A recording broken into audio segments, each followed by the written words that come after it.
بسم اللہ الرحمن الرحیم۔ السلام علیکم ورحمۃ اللہ وبرکاتہ۔ حضرت بی بی حلیمہ سعدیہ کا پورا نام حلیمہ بنت ابی زویب تھا۔ آپ کے شوہر کا نام حارث بن عبدالعزیٰ تھا اور آپ کا تعلق قبیلہ بنو سعد بن بکر بن حوازن سے تھا۔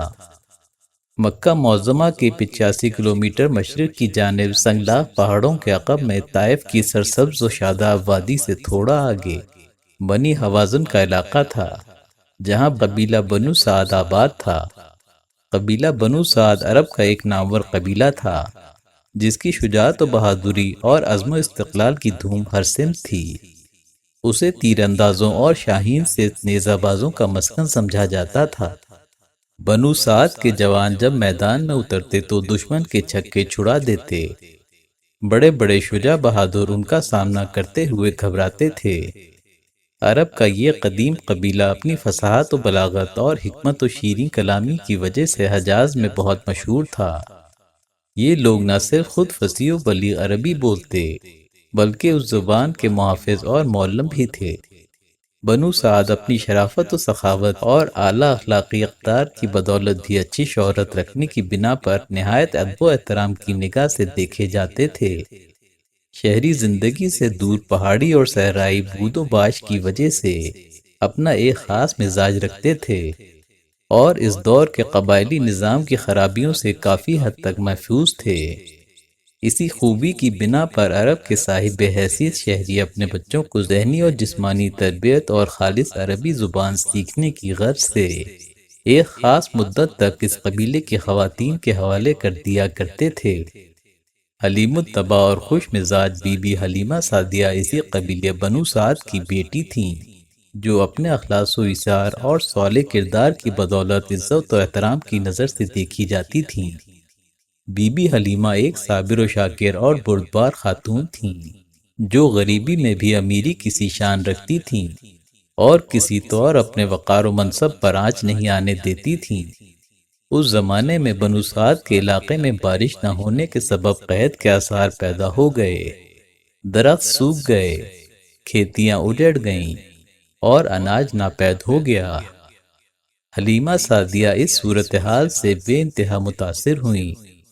غربت اور افلاس نے انہیں اور ان کے مختصر کنبے کو بری طرح اپنے شکنجے میں جکڑا ہوا تھا، مگر آپ بڑے صبر و استقلال سے حالات کا مقابلہ کر رہی تھیں۔ ان کے مویشی چارہ نہ ملنے کے سبب ہڈیوں کا ڈھانچہ بن کر رہ گئے تھے۔ بی بی حلیمہ کے پاس ایک ہی اونٹنی تھی اور اس کا دودھ بھی خشک ہو گیا تھا۔ نوبت فاقوں تک پہنچ گئی، جس کے نتیجے میں وہ خود بھی کمزور ہو گئیں اور ان کے پاس اپنے شیرخوار بچے کو پلانے کے لیے بھی دودھ نہ رہا۔ جب موسم بہار آیا تو دستور کے مطابق اس قبیلے کی 10 عورتیں یا دائیاں مکہ جانے کے لیے تیار ہو گئیں، تاکہ وہاں سے عمرہ کے بچے لا کر پالیں اور پھر انعام حاصل کریں۔ تمام احباب سے گزارش ہے کہ ہمارا چینل سبسکرائب کیجیے اور بیل آئیکن پر کلک کیجیے۔ بی بی حلیمہ ان سب سے زیادہ غریب تھیں، چنانچہ افلاس اور قحط کے باعث انہوں نے بھی فیصلہ کیا کہ وہ بھی مکہ جائیں گی اور وہاں سے رضاعت کے لیے ایک بچہ لائیں گی۔ ممکن ہے اس کے وسیلے سے قدرت دستگیری کرے اور غربت و افلاس سے چھٹکارا حاصل کرنے کی کوئی سبیل نکل آئے۔ لہٰذا وہ اچھے روزگار کی تلاش میں شکستہ دل کے ساتھ ان عورتوں کے ساتھ چل پڑیں۔ اس شکستگی کی ایک وجہ یہ بھی تھی کہ قبیلے کی عورتوں کی تیز رفتار سواریوں کا ساتھ دینا ان کی ناتواں اور کمزور اونٹنی کے بس کا روکنا تھا۔ وہ لاکھ کوششوں کے باوجود بھی ان سے بہت پیچھے رہ گئیں۔ بی بی حلیمہ یہ جان گئی تھیں کہ قبیلے کی تمام عورتیں پہلے پہنچ کر عمرہ کے بچوں پر قبضہ کر لیں گی اور ان کے حصے میں کوئی ایسا بچہ نہیں آئے گا جو امیر گھرانے کا چشم و چراغ ہو اور ان کی غربت کا ازالہ کر سکے۔ ان کے شوہر حارث بھی ان کے ہمراہ تھے۔ وہ بھی یہ صورتحال دیکھ کر مایوس ہو گئے اور مایوسی کے عالم میں اپنے شیرخوار بچے عبداللہ کو بے بسی سے دیکھتے، جو ان کی گود میں نڈھال اور بھوک سے بے حال تھا۔ انہوں نے خود کو حالات کے رحم و کرم پر چھوڑ دیا اور اس بات کا انتظار کرنے لگے کہ پردہ غیب سے کیا حکم آتا ہے اور ان کے دکھوں کا مداوع کیوں کر ممکن ہوتا ہے۔ بی بی حلیمہ کہتی ہیں، اس رات میں صحرا میں تھی، تھوڑی دیر بعد مجھے نیند آ گئی۔ میں نے دیکھا ایک شخص آیا اور مجھے اٹھا کر ایسے پانی میں جو دودھ کی مانند سفید ہے غوطہ دیتا تھا اور کہتا تھا، اس سے خوب پانی پی لے تاکہ تو سیراب ہو جائے، کیونکہ جلد ہی دولت ابدی تیری طرف مبذول ہوگی۔ میں جس قدر پانی پیتی وہ اور زیادہ اصرار کرتا اور اس کے پینے پر مصر تھا۔ وہ پانی شہد سے زیادہ شیریں اور دودھ سے زیادہ سفید تھا۔ آخر اس شخص نے مجھ سے کہا، مجھے پہچانتی ہو؟ میں نے کہا نہیں۔ اس نے کہا، میں تیرا وہ شکر و حمد ہوں جسے تو محنت و مشقت کی حالت میں کیا کرتی تھی۔ اے حلیمہ، تو وہاں بطحِ مکہ کی طرف رزق میں وسعت پائے گی اور روشنی و نور وہاں سے اپنے ہمراہ لائے گی۔ اس نے مجھے اس واقعے کے پوشیدہ رکھنے کی ہدایت کی اور میرے لیے دعا کی کہ خدا تعالیٰ تیرے دودھ میں برکت دے اور تجھے کشادہ رزق عنایت فرمائے۔ جب بیدار ہوئیں تو انہوں نے یہ بات کسی سے نہ کہی۔ حضرت حلیمہ سعدیہ فرماتی ہیں کہ میں دائیں بائیں سے کچھ غیبی آوازیں سنتی تھی، جیسے کوئی مجھ سے کچھ کہنا چاہتا ہو، اور ہم جس چیز کے پاس سے گزرتے وہ کہتی، اے حلیمہ، تو بہت خوش قسمت ہے کہ وہ نور تابہ تجھ سے سیراب ہوگا۔ اچانک پہاڑ کے شغاف سے کھجور کے بلند و بالا درخت کی مانند بلند و بالا شخص مجھ پر ظاہر ہوا۔ اس کے ہاتھ میں نور کا حلہ تھا۔ اس نے کہا، اے حلیمہ، اللہ تعالیٰ نے مجھے تیری طرح خوشخبری دینے کے لیے بھیجا ہے اور مجھے حکم دیا ہے کہ سرکش شیطانوں کو تجھ سے دور کر دوں۔ میں نے اپنے خاوند سے کہا، کیا جو کچھ میں دیکھتی ہوں تو بھی دیکھتا ہے یا جو میں سنتی ہوں تو سنتا ہے؟ اس نے کہا، نہیں۔ اس نے پوچھا، کیا بات ہے کہ میں تجھے خوفزدہ دیکھتا ہوں؟ میں نے بات ٹال دی۔ ہم نے چلنے میں جلدی کی، یہاں تک کہ مکہ سے 2 فرلانگ کے فاصلے پر ہم نے قیام کیا۔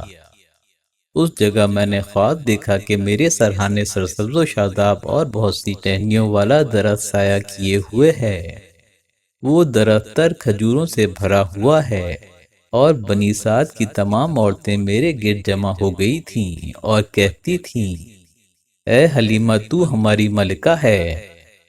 اس درخت سے ایک کھجور میری جھولی میں آ پڑی، میں نے اسے اٹھا کر کھا لیا۔ یہ کھجور شہد سے بھی زیادہ میٹھی تھی۔ میری طبیعت سے اس کی حلاوت کا مزہ نہیں گیا، حتیٰ کہ جس دن حضور اکرم صلی اللہ علیہ وآلہ وسلم مجھ سے جدا کر دیے گئے تو یہ حلاوت بھی جاتی رہی۔ میں نے اس خواب کا کسی کے سامنے ذکر نہیں کیا تھا۔ میرا خیال تھا کہ اگر اللہ تعالیٰ کو کوئی چیز منظور ہوگی تو سامنے آ جائے گی۔ ادھر مکہ مکرمہ پہنچتے ہی بنو سعد کی عورتیں گلی کوچوں میں پھیل گئیں اور عمرہ کے بچے گود لینے کے لیے حضرت عبد المطلب کے گھر بھی آئیں، مگر جب پتہ چلا کہ بچہ یتیم ہے تو انہوں نے کوئی رضا و رغبت نہ دکھائی۔ خوابوں اور بشارتوں کے ذریعے قدم قدم پر حضرت عبد المطلب کی رہنمائی کا سلسلہ جاری تھا۔ یہاں بھی ان کی رہنمائی ہوئی اور انہیں اس بات کی تسلی تھی کہ یقیناً ان کے نور نظر پوتے محمد صلی اللہ علیہ وآلہ وسلم کی نگہداشت کے شرف و اعزاز کے لیے اللہ تعالیٰ کی جانب سے کوئی بہترین امین و دیانتدار خاتون کا انتخاب کیا جا چکا ہے جو اس نعمت عظمیٰ کی ذمہ داری اٹھانے کے لائق ہو۔ جب بی بی حلیمہ سعدیہ مکہ معظمہ پہنچیں، نوزائیدہ بچے کی تلاش میں شہر کی طرف نکل کھڑی ہوئیں۔ ادھر ادھر مختلف گھروں میں ماری ماری پھرتی رہیں، لیکن ان کی ساری کوششیں بیکار گئیں۔ ان کی تمام ساتھی خواتین کو مرضی کے مطابق اعلیٰ اور امیر کبیر گھرانوں کے بچے مل چکے تھے۔ ان کی خوشی اور مسرت کا کوئی ٹھکانہ نہ تھا۔ وہ سب عمرہ کے بچے گود لے کر بے حد مسرور تھیں، جن کی پرورش سے انہیں اچھی اجرت و انعام کی توقع تھی۔ اور وہ یہ تصور کر رہی تھیں کہ ان کا سفر رائے گاہ نہیں گیا۔ بی بی حلیمہ اس صورتحال سے بڑی مغموم تھیں کہ اچانک انہیں ایک ایسا باروب شخص نظر آیا جس کی پیشانی پر عظمت و حشمت کے آثار نمایاں تھے۔ وہ بنی سعد کی کسی دایا کی تلاش میں تھے جس نے ابھی تک کوئی بچہ نہ لیا ہو۔ بی بی حلیمہ نے لوگوں سے پوچھا کہ یہ شخص کون ہے۔ انہیں بتایا گیا کہ یہ مکہ کے ایک سردار عبد المطلب ہیں۔ بی بی حلیمہ ان کے پاس گئیں اور سلام کیا اور کہا کہ میں بنو سعد کی ایک عورت ہوں۔ حضرت عبد المطلب نے ان کا نام اور قبیلے کے بارے میں دیگر معلومات حاصل کیں۔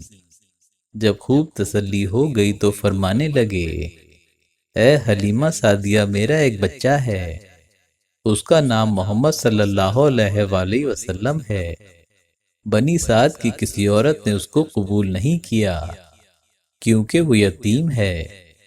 ان کا خیال ہے کہ جس کا باپ سر پر نہیں، بھلا اس بچے کو لینے کا کیا فائدہ ہوگا۔ مجھے امید ہے تم اس یتیم بچے کو لے کر فائدہ اٹھاؤ گی۔ بی بی حلیمہ نے کہا کہ آپ مجھے اجازت دیں تو میں اپنے شوہر سے مشورہ کر لوں۔ حضرت عبد المطلب نے کہا، بے شک اس میں کوئی قباحت نہیں۔ حضرت حلیمہ واپس پہنچی اور اپنے شوہر حارث کو ساری بات بیان کر دی اور کہا، اللہ کی قسم میں یہ بات بالکل پسند نہیں کرتی کہ بنو سعد کی تمام عورتیں تو اپنے ساتھ بچوں کو لے کر جائیں اور میں اکیلی خالی ہاتھ جاؤں۔ میرے پاس کوئی شیرخوار بچہ نہ ہو۔ میں اس یتیم کے گھر جاتی ہوں اور اسے لے آتی ہوں۔ تو حارث نے کہا، جاؤ اور اس بچے کو فوراً قبول کر لو، ایسا نہ ہو کہ کوئی دوسری عورت اسے لے جائے۔ خالی ہاتھ جانے سے بہتر ہے کہ وہ بچہ لے آؤ، ہو سکتا ہے اس کی خدمت و برکت سے ہماری قسمت بدل جائے اور قدرت کو ہمارے حال پر رحم آ جائے۔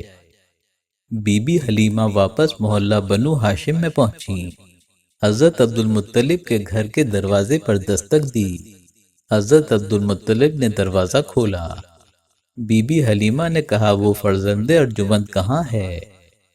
اس بات سے ان کا چہرہ چمک اٹھا اور بے پناہ خوشی و مسرت سے پوچھا کہ کیا تم نے میرے فرزند کو دودھ پلانے کا ارادہ کر لیا ہے؟ بی بی حلیمہ نے کہا، ہاں۔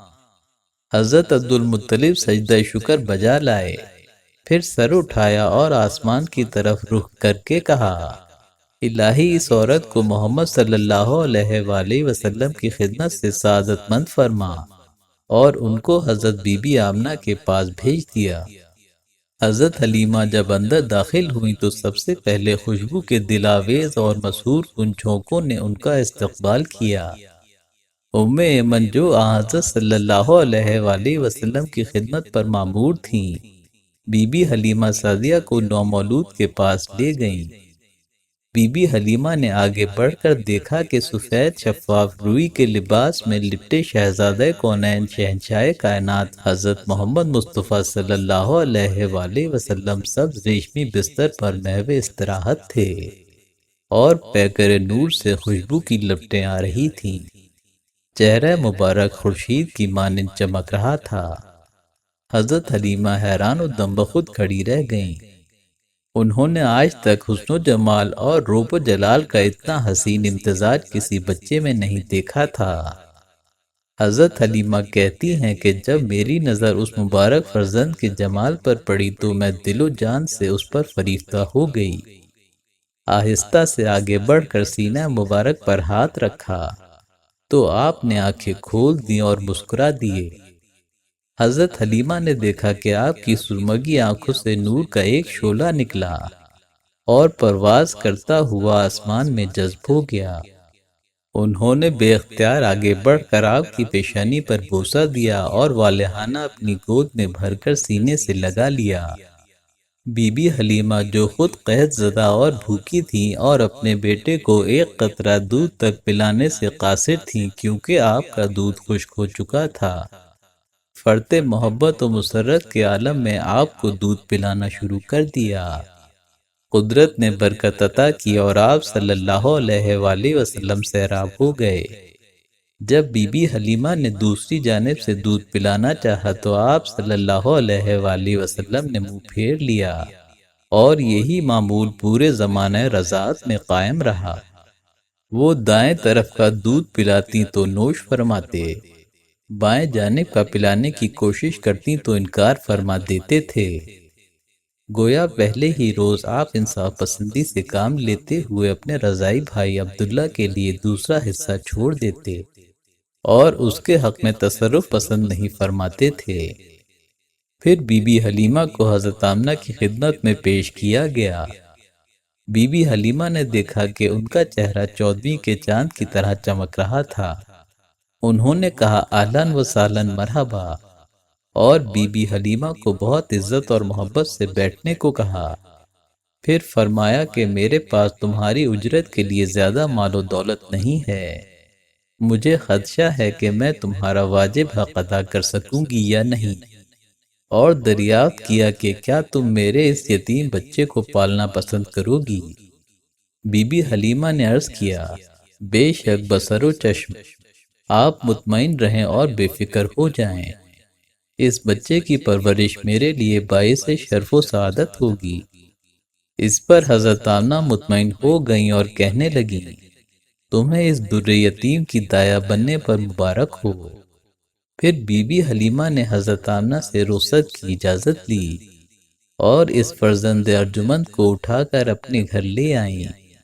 جب ان کے شوہر کی نظر اس فرزند پر پڑی اور جمال محمدی صلی اللہ علیہ وآلہ وسلم کو دیکھا تو اپنے اوپر ضبط نہ کر سکے، فی الفور اٹھے اور سجدہ شکر بجا لائے اور کہا، اے حلیمہ، میں نے ساری کائنات میں اس بچے سے زیادہ خوبصورت کسی کو نہیں دیکھا۔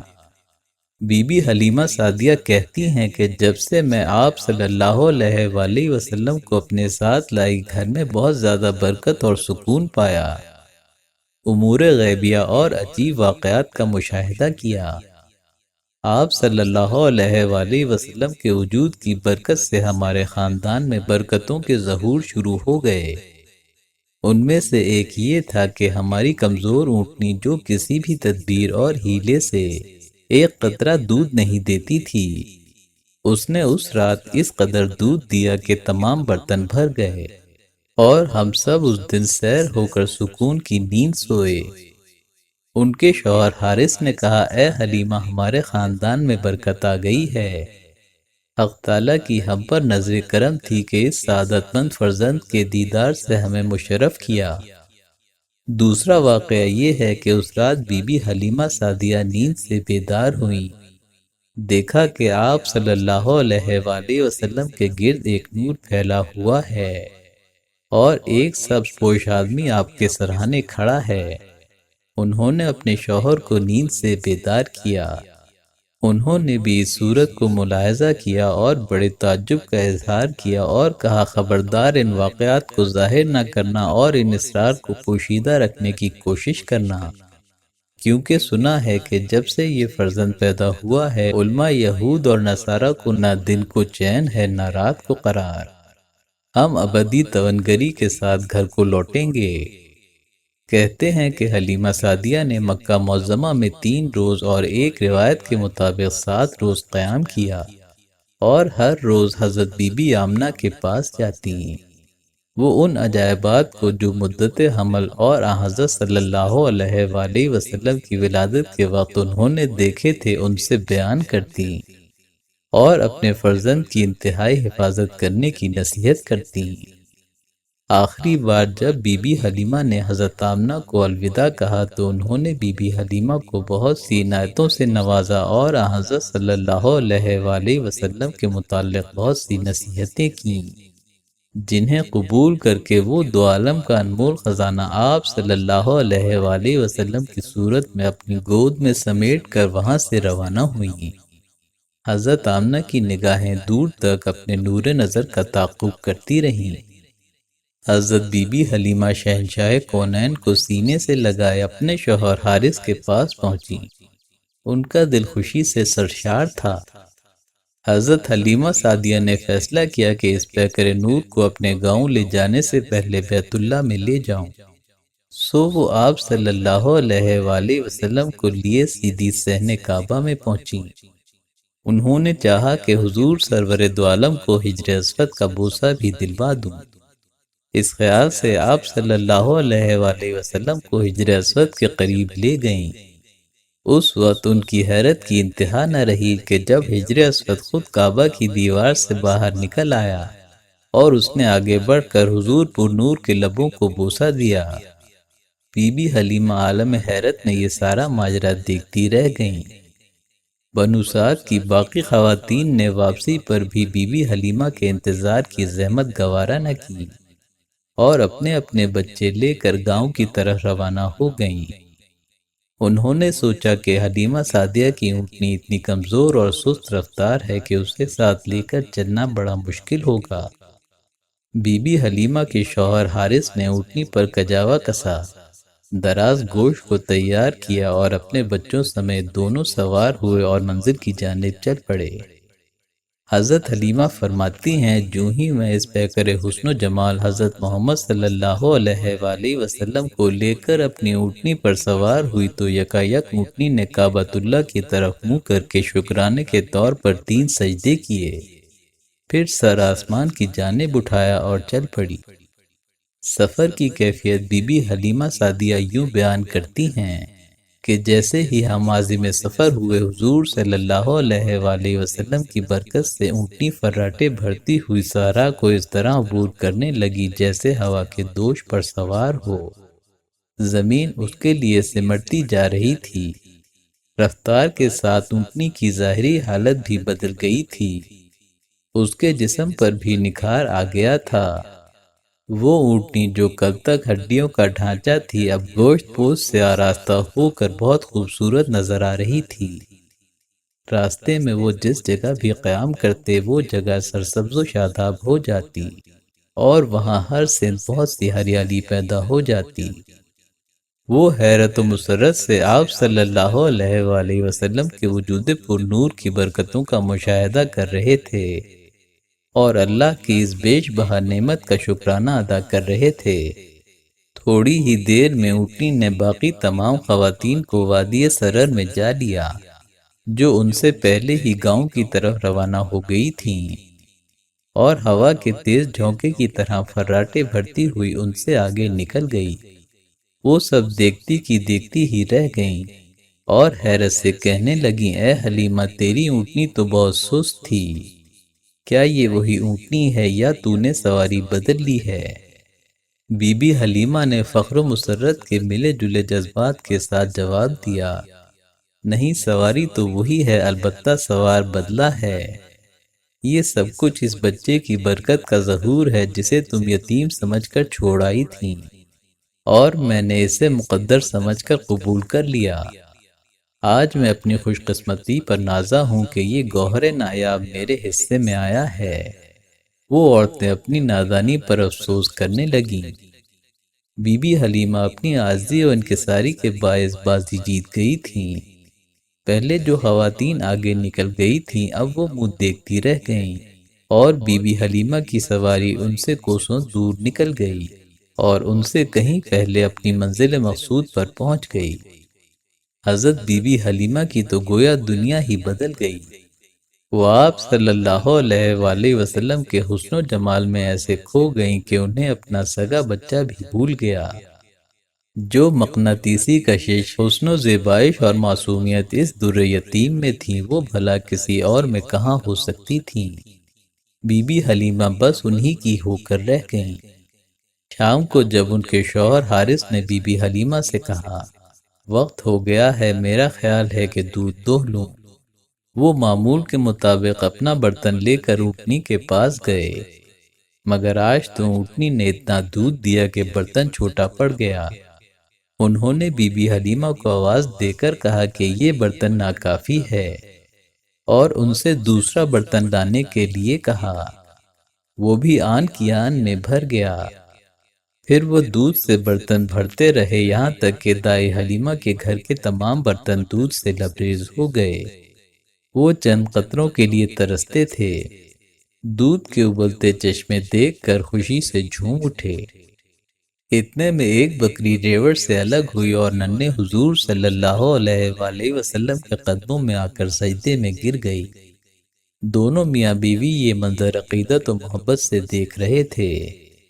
بی بی حلیمہ کے شوہر حارث نے مرعوب ہو کر کہا، بخدا اے حلیمہ، میں محسوس کرتا ہوں کہ تم بڑے خوش نصیب اور برکت والے صاحبزادے کو حاصل کر لائی ہو۔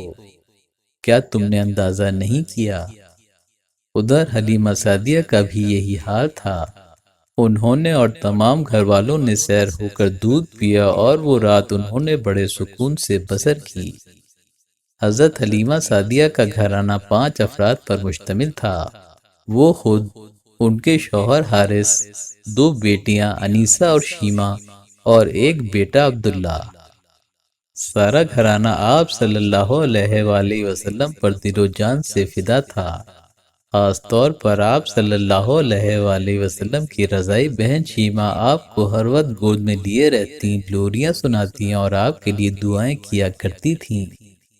حضرت بی بی حلیمہ فرماتی ہیں، جس روز سے آپ صلی اللہ علیہ وآلہ وسلم ہمارے گھر میں آئے، ہمیں کبھی چراغ کی ضرورت نہ پڑی۔ آپ صلی اللہ علیہ وآلہ وسلم کے چہرہ اقدس کی روشنی تو چراغ سے زیادہ نورانی تھی۔ اگر ہمیں کسی جگہ چراغ کی ضرورت پڑتی تو ہم آپ صلی اللہ علیہ وآلہ وسلم کو وہاں لے جاتے۔ آپ کی برکت سے تمام مقامات روشن ہو جاتے۔ یہ بھی مروی ہے کہ جب حضرت بی بی حلیمہ آپ صلی اللہ علیہ وآلہ وسلم کو لے کر کسی خشک وادی سے گزرتی تو وہ فوراً سرسبز و شاداب ہو جاتی۔ بی بی حلیمہ خود سنتی اور دیکھتی تھیں کہ تمام درخت اور پتھر آپ کو سلام کرتے اور درختوں کی شاخیں آپ کی طرف جھک جاتی۔ حضرت بی بی حلیمہ کی جو کھیتیاں سوکھ گئی تھیں سرسبز و شاداب ہو گئیں۔ اب ان کی بکریاں جب چراگاہ سے لوٹتیں تو خوب سیراب ہوتیں اور خوب دودھ دینے لگیں۔ تمام قبیلے والوں کی بکریاں شام کو بھوکی واپس آتی اور دودھ کا ایک قطرہ تک نہ دیتی، جبکہ ان کی بکریاں سیر ہو کر اور دودھ سے بھرپور واپس آتی۔ اللہ تعالیٰ نے اس قدر برکت عطا فرمائی کہ حضرت حلیمہ کے جانور زیادہ ہو گئے۔ ان کے قبیلے والے اپنے چرواہوں سے کہتے کہ جہاں ابو ذؤیب کی بیٹی کے چرواہے چراتے ہیں وہاں مویشی چرایا کرو۔ یہ برکات صرف بی بی حلیمہ کے گھر تک ہی محدود نہ رہیں، ان کے گھر سے اٹھنے والی خوشبو سے پوری وادی مہک اٹھی۔ پھر اس معصوم اور حسین پیکر نے سب کو اپنا گرویدہ بنا لیا۔ جو ایک مرتبہ دیکھ لیتا وہ انہی کا ہو کر رہ جاتا۔ اس کے دل میں قدرتی طور پر آپ صلی اللہ علیہ وآلہ وسلم کے لیے محبت اور عقیدت پیدا ہو جاتی۔ جو کوئی بیمار ہوتا یا کسی تکلیف میں مبتلا ہوتا وہ بی بی حلیمہ کے گھر آ جاتا اور حضور صلی اللہ علیہ وآلہ وسلم کا دست مبارک اپنے جسم پر پھیرتا تو قدرتی طور پر شفا یاب ہو جاتا۔ حضرت حلیمہ سعدیہ فرماتی ہیں، سورج کی طرح ایک نور ہر روز آپ صلی اللہ علیہ وآلہ وسلم پر نازل ہوتا تھا، پھر کچھ دیر کے بعد چھٹ جاتا تھا۔ بادل آپ صلی اللہ علیہ وآلہ وسلم پر سایہ کرتا تھا۔ جب آپ چلتے تو وہ بھی چلنے لگتا اور جب آپ رک جاتے تو وہ بھی ٹھہر جاتا۔ یہی کیفیت چاند کی تھی۔ وہ آپ صلی اللہ علیہ وآلہ وسلم کی انگلیوں کے اشارے پر چلتا تھا۔ چاند کے علاوہ فرشتے بھی خدمت میں پیش رہتے اور آپ صلی اللہ علیہ وآلہ وسلم کے گہوارے کو حرکت دینے کی خدمت پر مامور تھے۔ تنہائی میں آپ کا جھولا ملائکہ کے ہلانے سے ہمیشہ ہلتا رہتا۔ جانور بھی آپ کی ذات اقدس کو پہچانتے تھے اور یوں بادب حاضر ہوتے گویا باشعور ہوں۔ آپ کی بڑھنے پھولنے اور نشو نما پانے کی رفتار بھی حیرت انگیز اور عام بچوں سے یکسر مختلف تھی۔ دوسرے مہینے ہی آپ ہاتھوں اور قدموں کے بل چلنے لگے، تیسرے ماہ کھڑے ہو گئے، چوتھے ماہ دیوار پکڑ کر چلنا شروع کر دیا اور 5ویں مہینے کسی سہارے کے بغیر چلنے لگے، 8ویں مہینے میں بولنا شروع کر دیا۔ اور 9ویں مہینے میں فصیح کلام فرمانے لگے۔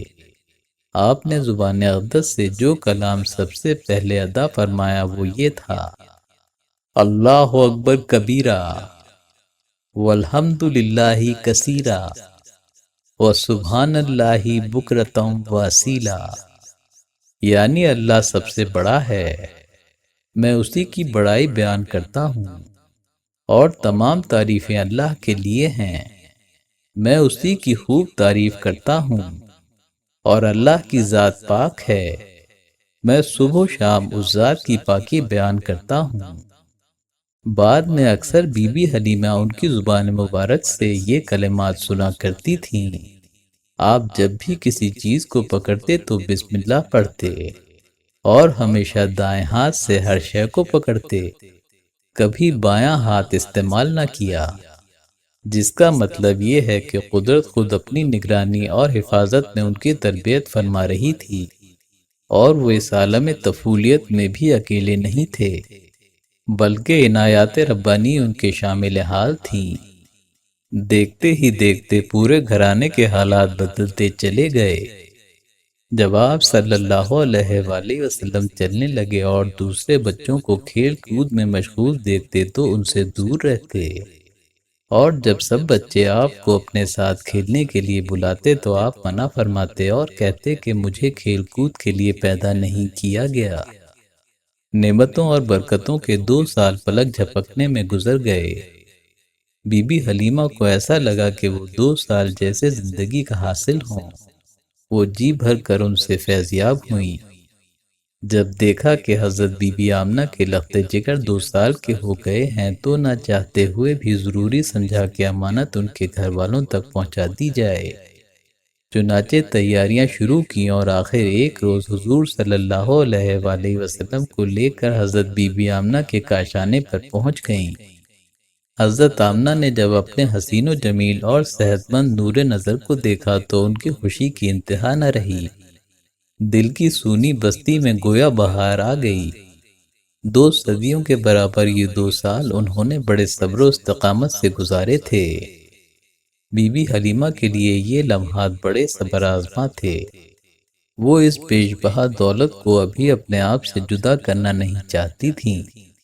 بڑی عاجزی اور چاہت کے ساتھ بولی: سیدہ، یہ فرزند آپ کی امانت ہے، میرا حق تو نہیں کہ لب کشائی کروں، مگر میں دیکھ رہی ہوں کہ اس وقت مکہ میں وبا پھیلی ہوئی ہے، ایسا نہ ہو کہ اس بیٹے کو بھی کوئی مصیبت پہنچے۔ اگر آپ مناسب سمجھیں تو مزید کچھ عرصے کے لیے اس نور نظر کو میرے پاس رہنے کی اجازت دے دیجیے۔ جب وبا کا زور ختم ہوا اور فضا سازگار ہوئی تو میں آپ کی امانت لوٹا جاؤں گی۔ سیدہ آمنہ نے ابھی اپنے لخت جگر کو جی بھر کے دیکھا بھی نہ تھا، لیکن ان کو بھی فرزند ارجمند کی بھلائی کے لیے یہ مشورہ درست معلوم ہوا، چنانچہ انہوں نے رضامندی ظاہر کر دی۔ بی بی حلیمہ سعدیہ کی مراد بر آئی اور وہ دولت کونین کو دوبارہ لے کر شاداں فرحاں اپنے مسکن کی طرف لوٹ گئیں۔ ان کے بچے جو حضور صلی اللہ علیہ وآلہ وسلم کو قریشی بھائی کے لقب سے پکارتے تھے، جب انہوں نے اپنے قریشی بھائی کو دوبارہ اپنے درمیان پایا تو ان کی خوشی کی انتہا نہ رہی۔ جب آپ صلی اللہ علیہ وآلہ وسلم کی عمر مبارک 3 سال کو پہنچی تو ایک روز آپ نے حضرت حلیمہ سے پوچھا: اماں جان، کیا بات ہے کہ دن کے وقت مجھے اپنے بہن بھائی دکھائی نہیں دیتے؟ انہوں نے کہا کہ وہ دن میں بکریاں چرانے کے لیے چراگاہ میں جاتے ہیں اور رات کے وقت گھر آتے ہیں۔ آپ صلی اللہ علیہ وآلہ وسلم نے فرمایا: جس طرح میرے بھائی بہن بکریوں کو چراگاہ میں چرانے کے لیے لے جاتے ہیں، مجھے اپنے ساتھ کیوں نہیں لے جاتے؟ اگر آپ ان کے ساتھ مجھے بھی کام کرنے کے لیے بھیجا کریں تو میرا وقت بیکار نہ گزرے۔ ارجنت کے بی بی حلیمہ معذرت کرتی، لیکن حضرت صلی اللہ علیہ وآلہ وسلم اصرار کرتے رہے، یہاں تک کہ آپ صلی اللہ علیہ وآلہ وسلم رو دیے اور آپ کے رخساروں پر آنسوؤں کے موتی بہنے لگے۔ بی بی حلیمہ نے مجبور ہو کر کہا: اے میرے بیٹے، کیا تم ان کے ساتھ جانا چاہتے ہو؟ فرمایا: جی ہاں۔ اگلے دن صبح سویرے آپ صلی اللہ علیہ وآلہ وسلم نے ایک لکڑی ہاتھ میں لی اور رضائی بھائی بہن کے ساتھ خوش و خرم پہاڑ چلے گئے۔ اسی طرح روزانہ آپ دن بھر ان کے ساتھ گھر کے نزدیک ہی بکریاں چرانے لگے۔ ہر روز لاٹھی ہاتھ میں لیے اپنے بھائی بہن کے ساتھ پورے ذوق و شوق کے ساتھ باہر جاتے اور شام کو خوشی خوشی واپس لوٹتے۔ علامات نبوت کا ظہور ایام رضاعت ہی سے ہونے لگا تھا۔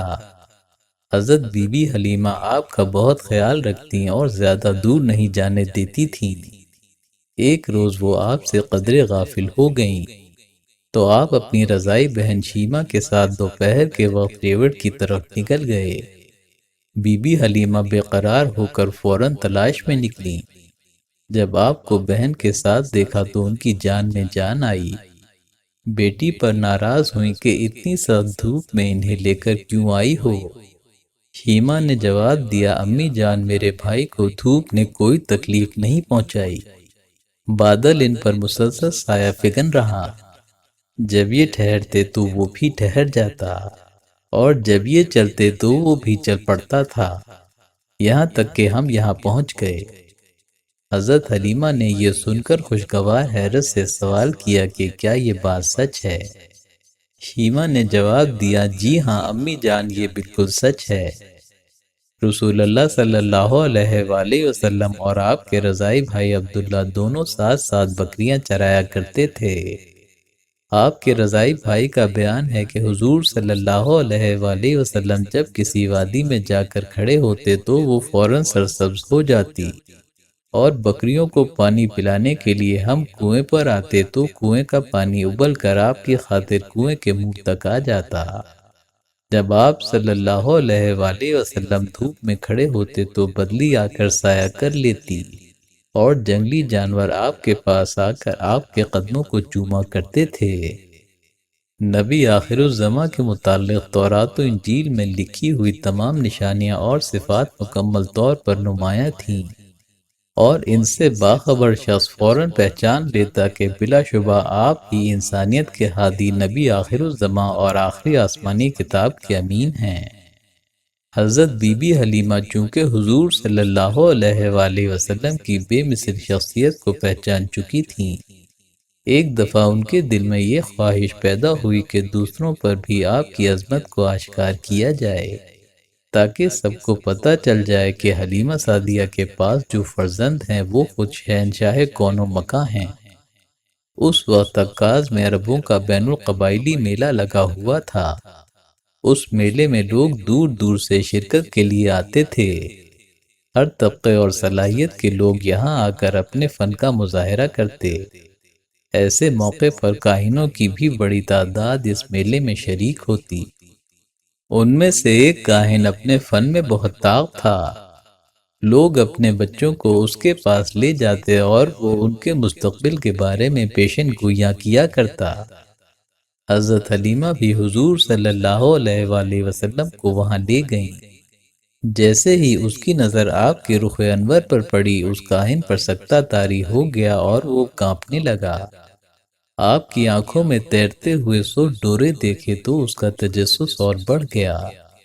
کپڑا اٹھا کر شانوں کے درمیان مہر نبوت کو دیکھا تو اس کی چیخیں نکل گئیں اور زور زور سے چلا کر کہنے لگا، اے بنو حذیل، اے قریش، اس بچے کو قتل کر دو۔ یہ تمہارے دین اور دستور کا دشمن ہے، تمہارے خداؤں کی خدائی پر کاری ضرب لگائے گا، ان کی طاقت کو چیلنج کرے گا اور بتوں کو توڑ دے گا۔ اپنی روایات کی حفاظت کرو اور اسے ابھی مار ڈالو۔ حضرت بی بی حلیمہ اس غیر متوقع صورتحال سے پریشان ہو گئیں۔ کاہن کی بدحواسی اور شور و غل دیکھ کر انہوں نے وہاں سے فوراً نکل جانے میں عافیت جانی۔ چنانچہ وہ فوری طور پر آپ صلی اللہ علیہ وآلہ وسلم کو لے کر وہاں سے چلی آئیں۔ وہ کاہن اپنی دھن میں چلا رہا تھا۔ جب لوگ اکٹھے ہو گئے تو انہیں ابھارنے لگا کہ اس بچے کو قتل کر دو۔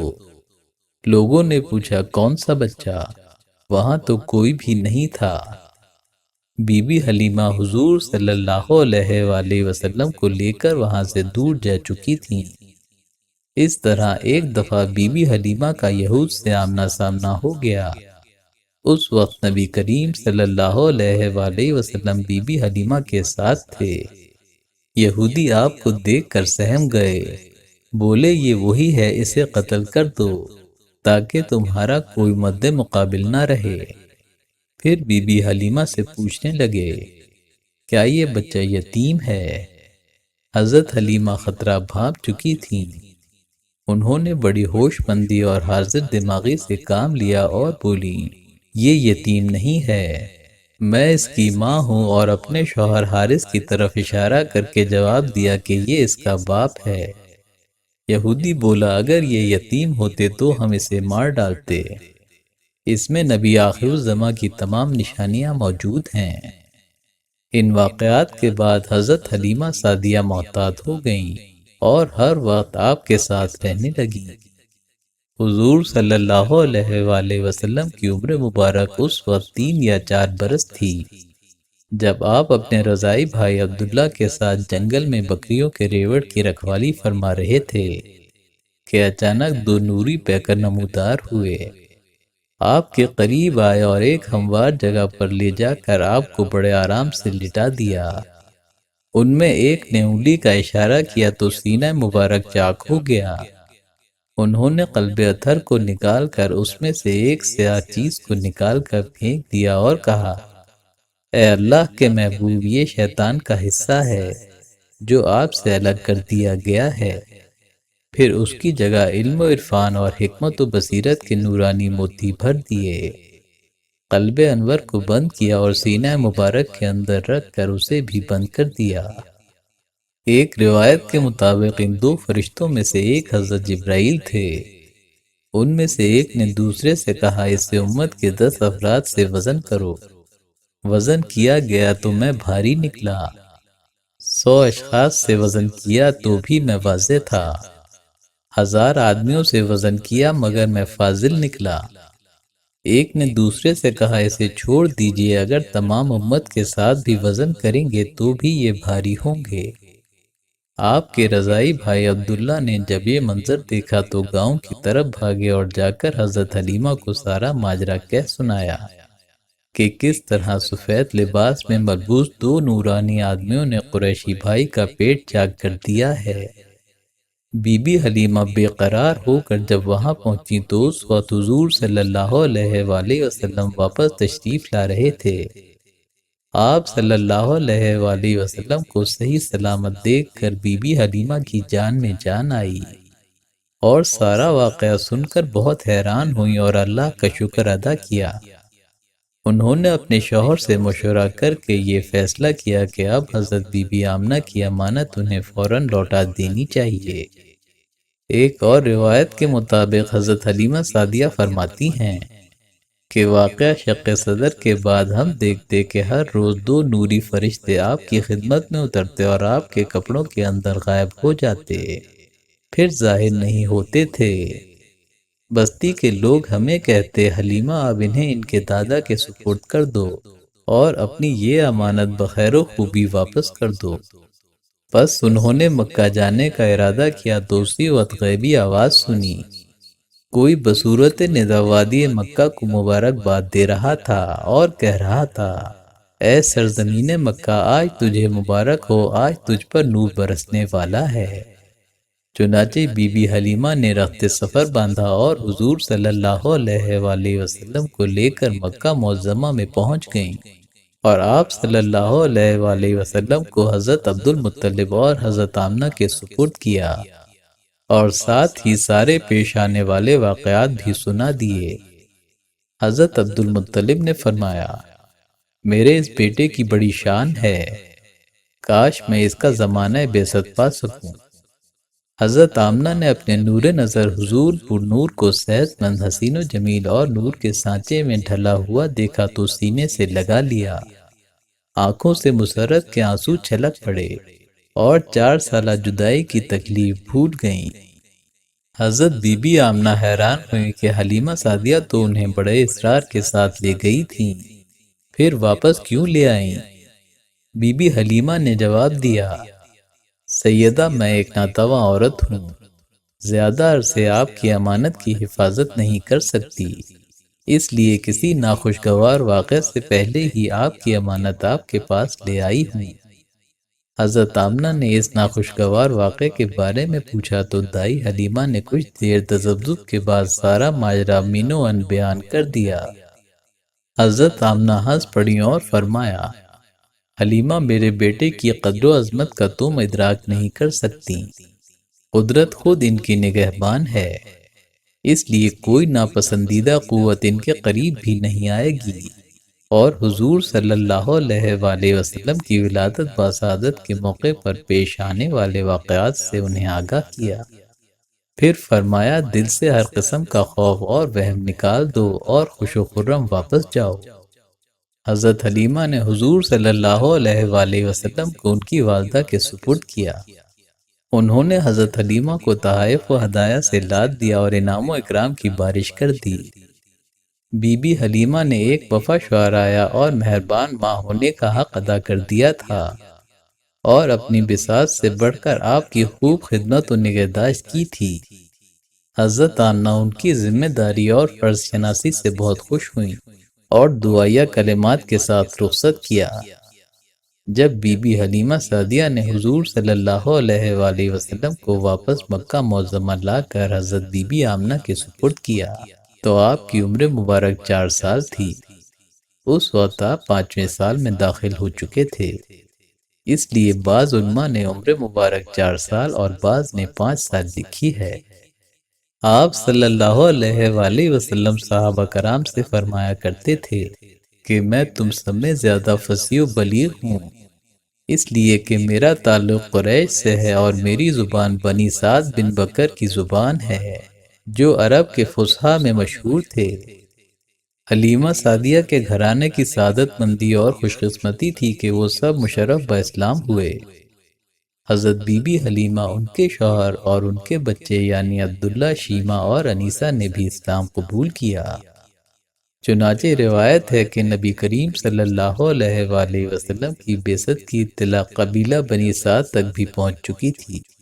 حضرت بی بی حلیمہ اس خبر پر خوشی سے نہال تھیں اور ایام رضاعت کے دوران پیش آنے والے واقعات یاد کرتی اور کہتی، مجھے تو پہلے ہی سے اس بات کا یقین تھا کہ میری گود میں پلنے والا یہ مبارک بچہ اللہ کا نہایت مقرب و برگزیدہ بندہ ہے، اور ضرور یہ کسی بہت بڑے منصب پر فائز ہوگا۔ اللہ کا شکر ہے کہ آج میرا وہ یقین سچ ثابت ہوا، اور اللہ نے میرے فرزند کو اس عالیشان مقام سے نوازا ہے۔ مجھے اس وقت تک چین نہیں آئے گا جب تک خود ان کی خدمت میں حاضر ہو کر دین محمدی اختیار نہ کر لوں۔ چنانچہ انہوں نے اپنے بچوں اور شوہر کے ساتھ حضور صلی اللہ علیہ وآلہ وسلم کی خدمت میں حاضر ہونے کا ارادہ کیا، اور آپ کی خدمت میں حاضر ہو کر اسلام قبول کر لیا۔ مورخین لکھتے ہیں کہ آپ کے رضائی والد حارث جب اپنے اہل و عیال کے ساتھ آپ سے ملاقات کے لیے مکہ معظمہ تشریف لائے تو اہل قریش نے ان سے کہا کہ اے حارث، کیا تمہیں معلوم ہے کہ تمہارا بیٹا کیا کہتا ہے؟ انہوں نے پوچھا کہ کیا کہتا ہے؟ کفار نے کہا، وہ ہمارے خداؤں کو برا کہتا ہے اور ایک اللہ کی طرف سب کو بلاتا ہے، اس نے ہمارے درمیان تفرقہ ڈال دیا ہے۔ انہوں نے حضور صلی اللہ علیہ وآلہ وسلم کی خدمت میں حاضر ہو کر عرض کی، اے میرے بیٹے، کیا آپ کی قوم جو شکوہ کر رہی ہے وہ سچ ہے؟ آپ صلی اللہ علیہ وآلہ وسلم نے فرمایا، نہ صرف وہ سچ ہے بلکہ روز قیامت آپ خود بھی دیکھیں گے۔ ان پر اس گفتگو کا اس قدر اثر ہوا کہ فوراً کلمہ پڑھ کر مسلمان ہو گئے اور تبلیغ دین میں مصروف ہو گئے۔ روایت ہے کہ ایک روز رسول اللہ صلی اللہ علیہ وآلہ وسلم کپڑا بچھائے ہوئے بیٹھے تھے کہ آپ کے رضائی والد حاضر ہوئے۔ آپ نے ان کے لیے کپڑے کا کچھ حصہ چھوڑ دیا اور وہ اس پر بیٹھ گئے۔ اس کے بعد آپ کی رضائی والدہ یعنی حضرت بی بی حلیمہ حاضر ہوئیں تو آپ نے ان کے لیے چادر کا دوسرا کنارہ چھوڑ دیا اور وہ اس پر بیٹھ گئیں۔ اس کے بعد آپ کے رضائی بھائی پہنچے۔ بھائی کو آتا دیکھ کر حضرت صلی اللہ علیہ وآلہ وسلم کھڑے ہو گئے اور چادر پر اپنی جگہ بھائی کو بٹھایا اور خود ان کے سامنے بیٹھ گئے۔ آپ نے ایسا اس لیے کیا تاکہ آپ کے رضائی ماں باپ اور بھائی سب آپ کی چادر پر ہی بیٹھیں۔ حضور نبی کریم صلی اللہ علیہ وآلہ وسلم کی جوانی میں جب آپ حضرت بی بی خدیجہ سے نکاح فرما چکے تھے، حضرت حلیمہ ملاقات کے لیے تشریف لائیں۔ حضور صلی اللہ علیہ وآلہ وسلم نے انہیں دیکھا تو بے انتہا خوش ہوئے اور انہیں بہت عزت و احترام کے ساتھ حضرت خدیجہ سے ملوایا۔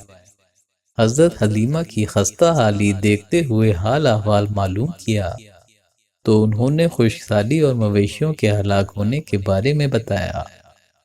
ام المومنین حضرت بی بی خدیجہ کو جب پتہ چلا تو انہوں نے حضرت حلیمہ کو 40 بکریاں اور سواری کے لیے ایک اونٹ عنایت کیا جو مال و متاع سے لدا ہوا تھا۔ حضور صلی اللہ علیہ وآلہ وسلم نے یہ سب سامان دے کر اپنی رضائی والدہ کو رخصت کیا۔ غزوہ حنین میں جب حضور صلی اللہ علیہ وآلہ وسلم کی رضائی بہن شیمہ بنت حارث گرفتار ہو کر آئیں تو انہوں نے کہا، میں رسول اللہ صلی اللہ علیہ وآلہ وسلم کی بہن ہوں۔ یہ سن کر لوگ انہیں حضور صلی اللہ علیہ وآلہ وسلم کی خدمت میں لے گئے۔ حضور نے انہیں دیکھتے ہی پہچان لیا۔ پڑھتے محبت سے آپ کی آنکھوں میں آنسو بھر آئے۔ جلدی سے اٹھے اور ان کے لیے اپنی چادر بچھائی۔ پھر انہیں اپنے پاس بٹھا کر دیر تک ان کے ساتھ بچپن کی یادیں تازہ کرتے رہے۔ یہ وہی بہن تھیں جو آپ کو ہر وقت اپنی گود میں لیے پھرتی تھیں۔ حضور نے انہیں مدینہ منورہ میں رہنے کی پیشکش کی، لیکن انہوں نے اپنے گھر جانے کی خواہش کا اظہار کیا۔ آپ نے انہیں بہت سا مال، اونٹ اور بھیڑ بکریاں تحفے میں دے کر عزت و احترام کے ساتھ رخصت کیا۔ آپ صلی اللہ علیہ وآلہ وسلم نے نہ صرف حضرت شیمہ بنت حارث کی عزت افزائی کی بلکہ ان کے احترام میں غزوہ حنین کے دوران قید کیے گئے قبیلہ بنو حوازن کے 6000 قیدی رہا کر دیے اور سارا مال غنیمت لوٹا دیا۔ ایک دن نبی کریم صلی اللہ علیہ وآلہ وسلم مسجد نبوی میں صحابہ کرام کے ساتھ محو گفتگو تھے کہ کسی نے آ کر اطلاع دی کہ ایک بوڑھی عورت آپ سے ملاقات کی متمنی ہے۔ آپ نے اجازت دے دی۔ جیسے ہی آپ کی نظر اس بوڑھی عورت کے چہرے پر پڑی تو تیزی سے اٹھے اور میری ماں کہتے ہوئے ان سے لپٹ گئے۔ پھر ان کے لیے اپنی چادر بچھائی اور انہیں عزت و تکریم سے بٹھایا۔ ان کی خوب خاطر تواضع کی اور بہت سے تحائف کے ساتھ انہیں رخصت کیا۔ روایت ہے کہ آپ صلی اللہ علیہ وآلہ وسلم اس وقت تک دروازے پر کھڑے رہے جب تک حضرت بی بی حلیمہ کی سواری نظروں سے اوجھل نہ ہو گئی۔ صحابہ کرام کے پوچھنے پر آپ صلی اللہ علیہ وآلہ وسلم نے فرمایا، یہ میری وہ ماں ہے جنہوں نے مجھے 2 سال تک دودھ پلایا اور جن کے گھر میں نے 4 سال کی عمر تک قیام کیا۔ حضرت بی بی حلیمہ نے 8 ہجری 629 عیسوی میں 79 سال کی عمر میں مدینہ منورہ میں وفات پائی اور ان کو جنت البقیع میں دفن کیا گیا۔ امید ہے ویڈیو آپ کو پسند آئی ہوگی۔ پسند آنے کی صورت میں لائک اور شیئر ضرور کیجیے۔ کمنٹ باکس میں اپنی رائے کا اظہار کیجیے۔ ہماری نئی آنے والی تمام ویڈیوز سب سے پہلے دیکھنے کے لیے ہمارا چینل سبسکرائب کیجیے اور بیل آئیکن پر کلک کیجیے تاکہ ہماری نئی آنے والی تمام ویڈیوز سب سے پہلے آپ تک پہنچ سکیں۔ اللہ حافظ۔